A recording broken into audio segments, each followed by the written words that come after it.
Bonjour et bienvenue à ce nouveau Café des Lyonnes. Bonjour Isabelle. Bonjour Alexandra. Alors aujourd'hui, je suis particulièrement fière et honorée d'accueillir dans ces fabuleux locaux de l'Intercontinental Lyon-Hôtel-Dieu, Isabelle Huot. Vous êtes la directrice générale de l'EM Lyon et vous êtes également présidente du directoire de l'EM.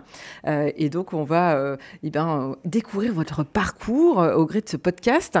Et puis, on va parler de la place des femmes. Vous allez nous dire si, de votre point de vue, les étudiantes aujourd'hui, elles s'en sortent mieux. Est-ce qu'il y a toujours un sujet sur la place et sur l'égalité femmes-hommes et la parité, et je crois savoir que vous faites beaucoup d'efforts, en tout cas que c'est un vrai sujet que vous avez pris à bras-le-corps à l'EM. Mais d'abord, Isabelle, première question de l'émission, vous la connaissez. Est-ce que vous êtes une femme engagée, vous? Et ça veut dire quoi pour vous, l'engagement? Oui, je pense être une femme engagée, en tout cas engagée pour l'éducation, l'enseignement supérieur, au service de la jeunesse depuis toute ma carrière. Est destinée à servir les jeunes. Je pense que c'est une question importante parce que derrière l'engagement, il y a une question de valeur et de principe et qu'aujourd'hui, la question de l'éducation, elle me semble primordiale, plus que jamais. Je pense que c'est même la mère des batailles et que lorsqu'on voit un peu partout dans le monde et surtout de l'autre côté de l'Atlantique des attaques contre la connaissance, le savoir scientifique, la prolifération de fake news, de vérités de convenance, eh bien, on se rend compte combien c'est un combat important à mener avec courage, détermination. Et c'est ce que nous essayons de préserver, de chérir à EM Lyon. Et c'est parce que la question de l'ouverture sur les autres, la question de l'ouverture à la différence, la question de la tolérance, de la capacité à débattre, de la liberté d'expression, de la liberté académique sont des questions absolument essentielles aujourd'hui. Donc voilà, c'est le sens de mon engagement, c'est le sens de l'engagement de la communauté académique en général. Et je crois que c'est à la fois très stimulant, très gratifiant et ça me semble très important. Alors ça, c'est un peu la pierre philosophale, on va dire. Mais dans votre vie quotidienne, il se traduit comment cet engagement ? Il se traduit par l'ensemble de mes activités au service de la communauté de l'EM Lyon, d'abord, et puis je pense de l'enseignement supérieur en France, à l'international. L'EM Lyon est une école qui rayonne à la fois sur son territoire, c'est même une institution qui a été créée il y a plus de 150 ans, donc elle essaye de rayonner, d'être connectée avec un ensemble d'acteurs, qu'il s'agisse des acteurs publics, des acteurs socio-économiques, des partenaires académiques, et puis elle veut rayonner aussi dans le monde. Et donc, je pense on est un levier important de ce rayonnement de l'enseignement supérieur français. Ça se traduit dans notre projet éducatif, académique. Je dis souvent que les business schools, elles ont un rôle à jouer dans la compétitivité responsable des entreprises et d'un pays. C'est un rôle très important, à favoriser l'insertion professionnelle des jeunes, etc. Mais aussi, elles ont un rôle à jouer dans la question de la citoyenneté, de la formation à la citoyenneté. C'est pour ça qu'on insiste beaucoup sur cette dimension, l'apprentissage de l'altérité, l'apprentissage de la nuance. Je crois que là aussi, on en manque un peu, j'allais dire radicalement aujourd'hui, cruellement. Et donc voilà, les business schools, les écoles de management et l'ensemble de l'enseignement supérieur a un rôle très important à jouer dans cet apprentissage de la citoyenneté pour préserver ce qui est un bien très précieux, qui est la démocratie. Je veux dire, sans citoyens informés, éclairés, notre démocratie est très menacée. Je ne mesurais pas à quel point, je l'apprends, je le découvre en vous écoutant, mais je ne mesurais pas à quel point les écoles pouvaient travailler sur cette vraie notion de la citoyenneté, de cette dimension-là. Oui, nous parce que les écoles de commerce, on a l'impression qu'elles forment du business, finalement. Non, je crois que c'est très important de voir l'éducation dans un sens très extensif. Je pense on est aussi un levier dans la transformation des entreprises, du monde socio-économique. EM Lyon a adopté un statut important, qui est le statut de société à mission. C'est un statut qui engage. C'est un statut pour lequel on est très surveillé par des organismes tiers indépendants. On s'est fixé une feuille de route et dans le projet, c'est pour ça que j'assiste, c'est former des personnes éclairées qui transforment les organisations avec efficacité. Donc vous avez raison de dire que la question de l'efficacité, de la robustesse, c'est une question importante, mais c'est pour une société plus juste et plus respectueuse de la planète. Voilà. Il y a une finalité quand même. Oui, il y a une finalité. Voilà. Et la question de la compétitivité, elle est importante, mais en étant très attentif aux conséquences sociales, morales de ce que l'on entreprend. Et on forme les étudiants à cela. Voilà, on forme les étudiants, on a irrigué l'ensemble de notre offre de formation avec les enjeux socio-environnementaux. Ils ont des projets d'engagement responsable au cœur de la cité. Enfin voilà, toute l'offre éducative est déployée avec ce regard-là. Et au milieu de ces enjeux, il y a aussi celui, évidemment, de l'égalité entre les hommes et les femmes. Je sais que c'est un levier sur lequel vous travaillez beaucoup à l'UM Lyon. De votre point de vue, avec votre regard de tour de contrôle, on va dire, de directrice générale, et au regard de l'éclairage de votre carrière, vous diriez... Quel regard vous portez sur la situation en France aujourd'hui ? Vous vous dites quoi, vous, sur cette question de l'égalité femmes-hommes, d'une manière générale, et puis après, on va rentrer dans le champ de la formation en particulier. Sur la question de l'égalité femmes-hommes, je pense que des progrès ont été faits, mais qu'on doit être sans cesse vigilant. J'aime bien cette situation de Simone de Beauvoir que je ressors très souvent. Il suffit d'une crise économique, géopolitique, morale pour que les droits des femmes soient très cruellement menacés. Voilà. Donc c'est en ce sens que oui, on observe des progrès, oui, la parité progresse, oui, il y a des lois, une régulation qui fait progresser la parité, oui, il y a un peu plus de présidents d'université, de directeurs et directrices générales à la tête de grandes écoles, mais voilà, il faut être vigilant à chaque instant. Ce qui progresse, c'est les rôles modèles. Enfin, les jeunes femmes voient un peu plus de femmes en position de piloter des organisations, des écoles, des universités, donc et les entreprises, enfin, voilà, de manière générale. Donc ça les amène à cela. Mais je pense qu'un certain nombre de stéréotypes demeurent. C'est-à-dire que je crois qu'il y a une étude récente de France Stratégie qui est sortie récemment sur les stéréotypes de genre.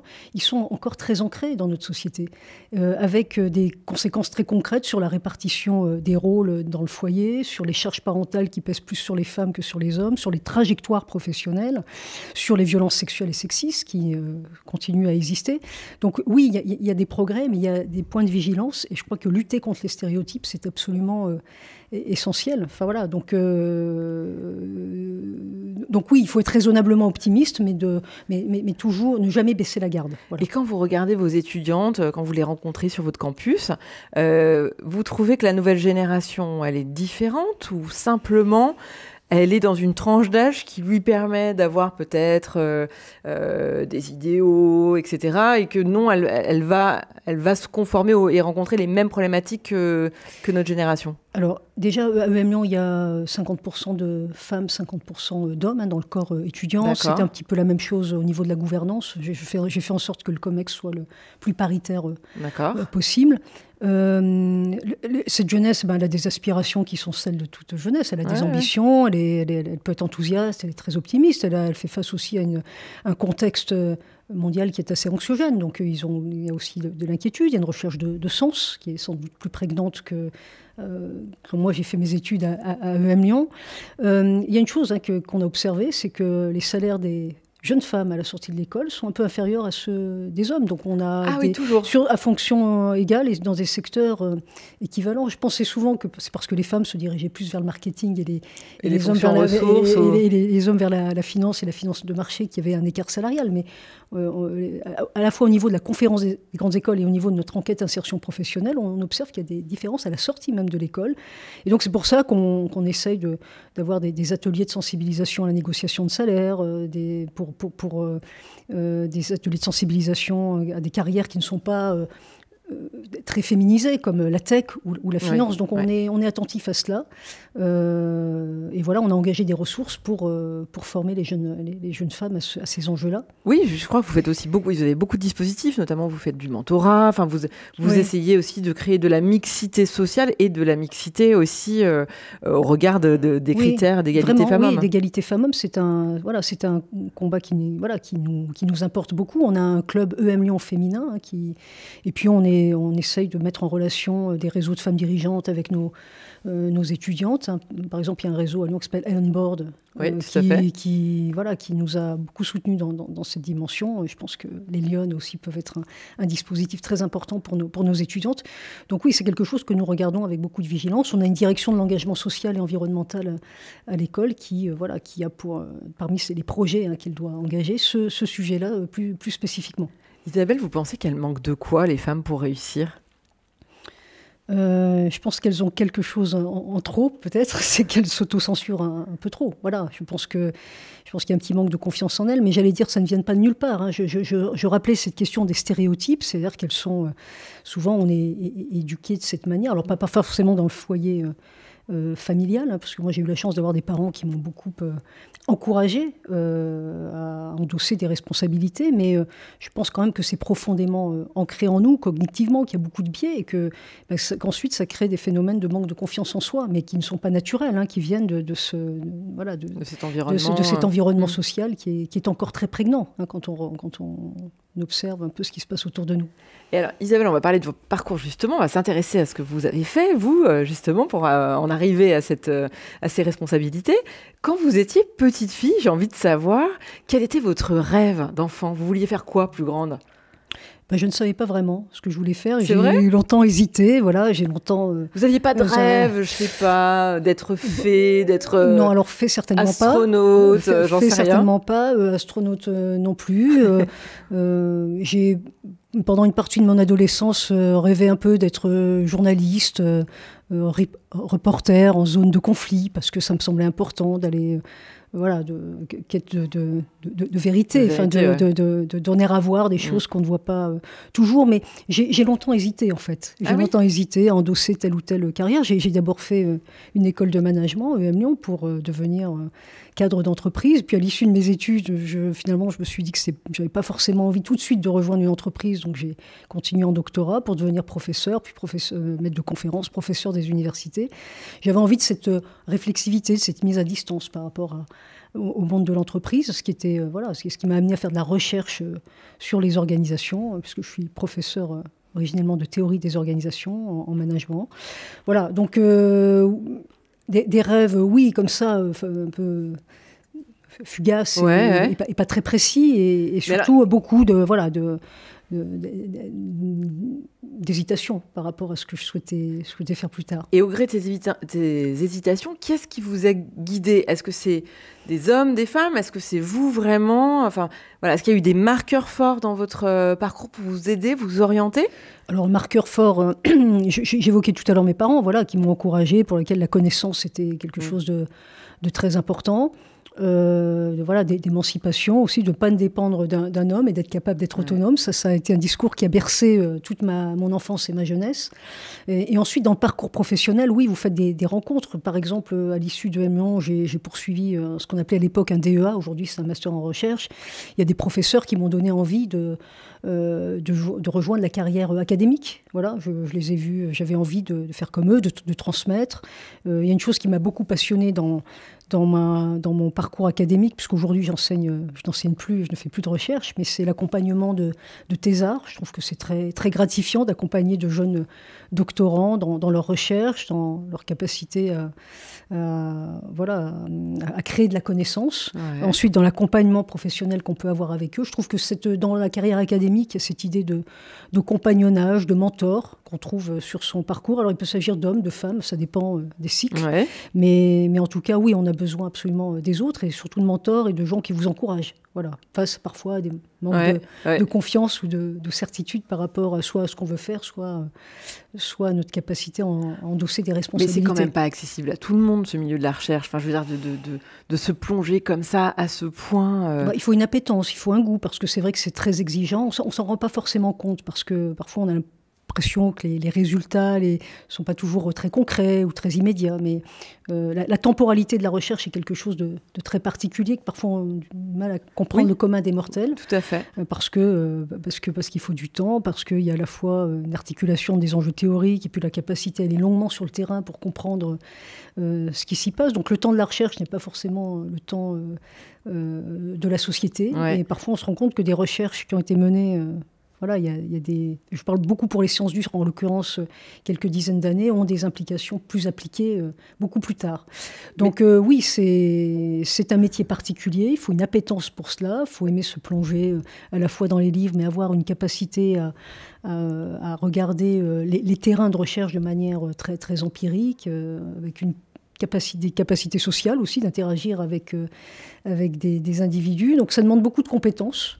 Faut de compétences sociales ou de compétences académiques, mais dans tout métier, c'est par le travail qu'on progresse dans cette carrière par le travail et beaucoup de... Voilà, si on a l'appétence, on peut y arriver. Mais il y a souvent une réticence de la part des étudiants et encore plus de leur entourage à aller dans ces voies de la recherche en se disant mais finalement après ça débouche sur quoi C'est vrai qu'il y a aujourd'hui dans certaines disciplines, en particulier en France, il y a un manque de postes, de maîtres de conférences et de professeurs. Donc je comprends que ça génère des réticences. Donc c'est difficile. Je suis dans une discipline, les sciences de gestion. Enfin, j'étais, en l'occurrence, je n'ai pas bien suivi l'évolution, mais où les postes créés étaient encore assez nombreux. Donc de ce point de vue-là, j'ai profité quand même d'un environnement. Aujourd'hui, dans certains domaines, comme la sociologie, les sciences politiques, je parle des sciences sociales, avoir un poste dans une université, c'est extrêmement difficile, extrêmement compétitif. Donc ce n'est pas un long fleuve tranquille, absolument pas. Mais j'ai eu la chance d'évoluer dans une discipline où certes, on n'obtient pas un poste comme cela. Il faut travailler, avoir un dossier scientifique de qualité, mais où c'était sans doute un peu moins difficile que dans d'autres disciplines où il y a vraiment une pénurie de postes et l'absence de création de postes dans ces domaines. Donc vous faites cette première partie de carrière, entre guillemets, sur le volet de la recherche ? Oui, recherche et enseignement. Voilà, on est enseignant-chercheur, on articule les deux parce que le propre de l'enseignement supérieur, c'est de donner à voir aux étudiants des connaissances qui sont en train de se créer et toujours actualisées. Donc c'est d'où cette insistance sur la recherche. C'est pas juste pour faire de la recherche. On crée de la connaissance, mais avec un enjeu de transmission et donc d'impact. Voilà. Et ça, vous le faisiez à Lyon ou c'était... Ça, je le faisais à Paris-Dauphine, essentiellement dans la dernière partie de ma carrière. Voilà. Ok. Donc ça, vous avez fait ça pendant combien de temps ? J'ai fait ça pendant de 1994 à 2015 à peu près. Ah oui, d'accord. Voilà, pendant 20 ans, j'ai été professeur-chercheur. Alors en occupant différentes formes de responsabilité, puisque j'ai été directrice d'une unité de recherche CNRS en sciences du management à Dauphine. Ouais. J'ai été enseignant-chercheur, mais avec des responsabilités d'encadrement de la recherche à ce moment-là. Et voilà, c'était extrêmement intéressant. Puis après, on a envie de passer à autre chose parce que voilà, il y a des cycles professionnels et que j'ai sans doute eu envie de prendre plus de responsabilités encore et plus d'administration d'institutions académiques. Donc vous aviez envie de prendre plus de responsabilités et ça a été possible de le faire ? Oui, ça a été possible de le faire, d'abord à l'université, puisqu'on se présente à une élection. D'accord.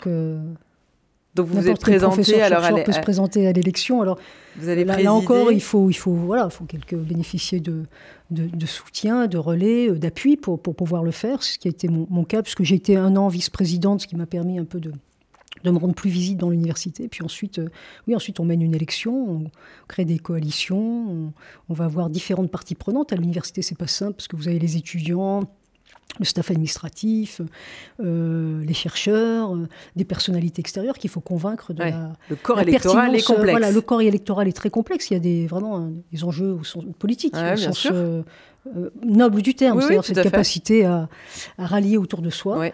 Et puis et à proposer une vision, etc. Voilà, c'est ça, une stratégie, une vision, à convaincre un ensemble de parties prenantes. Et voilà, j'ai été élue. Alors j'ai bénéficié là encore de soutien. Donc là, vous étiez présidente de Paris-Dauphine. Voilà. C'est en 2016 que j'ai été élue, puis jusqu'en 2020. C'est des mandats de 4 ans, c'est ça ? Mandats de 4 ans, exactement. D'accord, okay. J'aurais pu me représenter à Dauphine pour un 2e mandat, et ensuite, j'ai eu cette proposition pour EM Lyon, cette possibilité de me porter candidate. Là aussi, là, il ne s'agissait pas d'une élection, mais possibilité de se porter candidate à un poste qui était convoité par d'autres personnes. Bien sûr, oui, tout à fait. Voilà. Et c'est vous qui avez été choisie ? Oui, voilà, si je suis là, c'est en effet le cas. C'est ça. Et et j'en suis très heureuse parce que j'ai rejoint d'abord une école dont je suis diplômée, ce qui n'est pas anodin parce qu'il y a un affectio societatis particulier à cette école. Ensuite, parce que j'étais très contente de revenir dans la région lyonnaise. Après la période de Covid, même si j'ai beaucoup aimé vivre à Paris, c'était important d'être plus proche de la nature, de la montagne. Vous savez que dans cette émission, vous prêchez des convaincus. Voilà, parce qu'on adore Lyon. Je le dis parce que je suis née à Lyon, revenir à Lyon, c'était l'opportunité de revenir dans une ville qui m'est chère, sur un territoire qui m'est cher, avec beaucoup de dynamisme. Et puis avec un projet en plus de changement de campus. Il y avait un très beau projet et donc je suis très, très heureuse d'avoir pu faire ce mouvement-là. Mais ça veut dire, Isabelle, je pose la question parce qu'on parle tout le temps, s'agissant des femmes, du syndrome de l'imposteur, du questionnement que les femmes ont lorsqu'elles ont l'opportunité d'aller prétendre à des responsabilités plus importantes que ce qu'elles font. Vous l'avez jamais ressenti, ça ? Ah si, mais tout le temps. Enfin, je veux dire, tout C'est le vrai ? temps. Mais oui, je l'ai ressenti de manière permanente et peut-être que je le ressens encore, mais donc c'est très important d'avoir autour de soi des personnes qui vous rassurent là-dessus. Enfin, je veux dire, si je me suis présentée à l'Université Paris-Dauphine, j'avais certainement une envie en moi de le faire, mais j'ai été encouragée par d'autres pour le faire. C'était le cas à EM Lyon lorsque certaines personnes m'ont encouragée à être candidate. Voilà, je l'ai fait parce que j'ai été encouragée, parce que j'avais ce petit syndrome. Est-ce que je vais être capable ? Est-ce que je suis bien à ma place ? Est-ce que quelqu'un d'autre ne ferait pas mieux le travail que moi ? Voilà, alors peut-être que oui, d'ailleurs, au demeurant, mais oui, il y a toujours ce syndrome-là. Alors je ne sais pas s'il est propre aux femmes. Je pense que là encore, la question de l'intériorisation de certaines normes fait que c'est plus présent chez certaines femmes que chez d'autres, chez les femmes que chez les hommes. Mais c'est une généralité et je ne peux pas le prouver statistiquement. Et quand vous regardez au-dessus de votre épaule et que vous regardez votre parcours, vous diriez que ça a été plus facile ou plus compliqué d'être une femme dans cette évolution, dans ce secteur-là, ou c'était pas un sujet, le sujet se porte sur d'autres enjeux ? Alors, le fait d'être femme, j'allais dire dans le milieu académique, en tout cas à l'université, je ne l'ai jamais vraiment ressenti. Enfin, je n'ai pas eu l'impression d'être empêchée pour cela.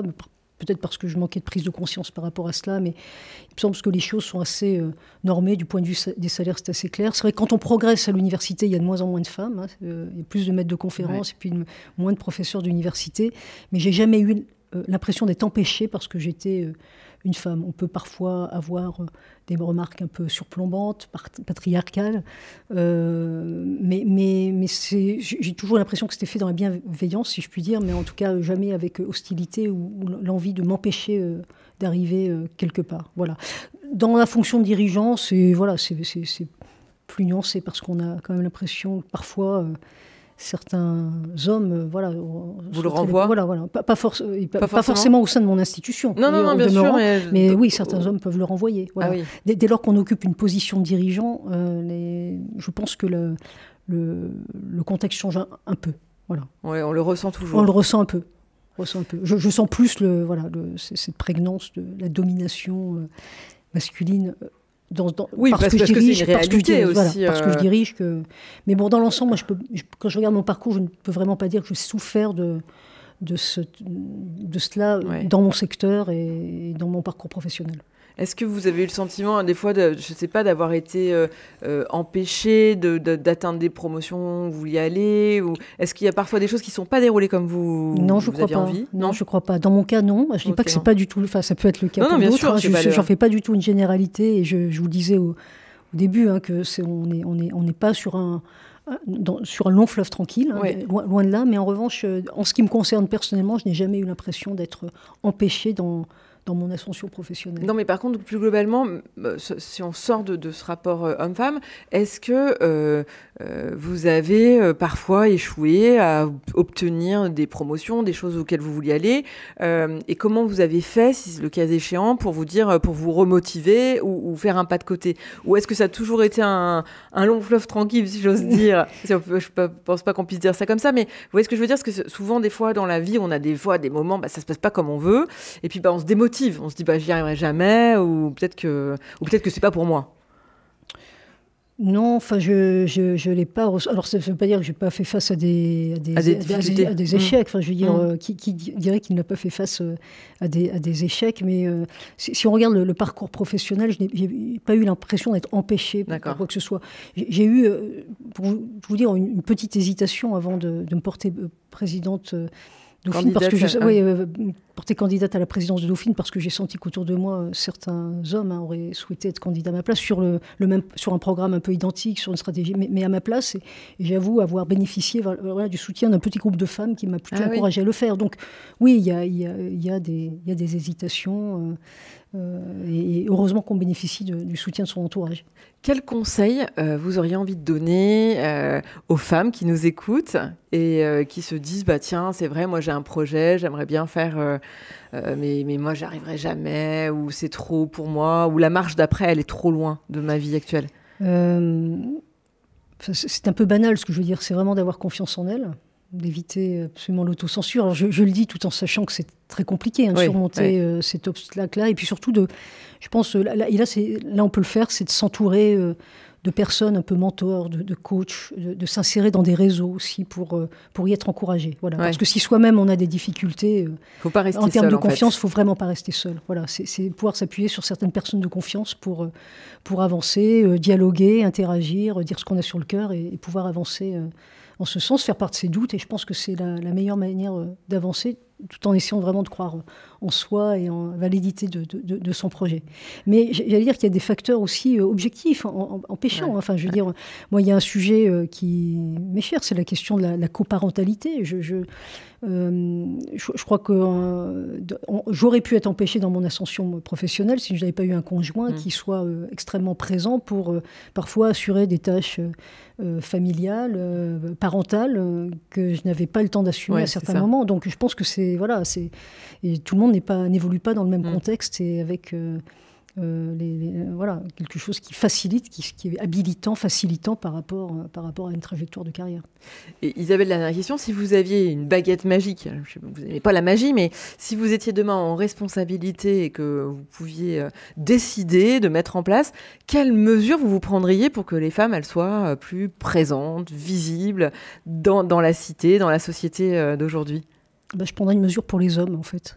Je prendrais une mesure pour que la coparentalité soit pleinement assurée. Je pense que je mettrais l'accent sur le congé paternité, pour qu'il devienne peut-être un peu plus long ou obligatoire. Voilà, qu'il y ait un vrai effort qui soit mené sur cette coparentalité qui parfois empêche les femmes qui, seules ou un peu accompagnées, mais modérément accompagnées, assument des tâches familiales et parentales qui sont plus lourdes et qui les empêchent parfois de progresser dans leur trajectoire professionnelle. Donc ma mesure, elle viserait les hommes et le congé de paternité. Très bien, écoutez, on note attentivement cette mesure pour notre prochain livre blanc. Isabelle, merci beaucoup d'être venue merci à vous, surtout. Merci. Prendre ce Café des Lyonnes ce matin avec nous. J'espère que ça vous aura plu et moi je vous donne rendez-vous la semaine prochaine pour un prochain Café des Lyonnes. Bonne semaine.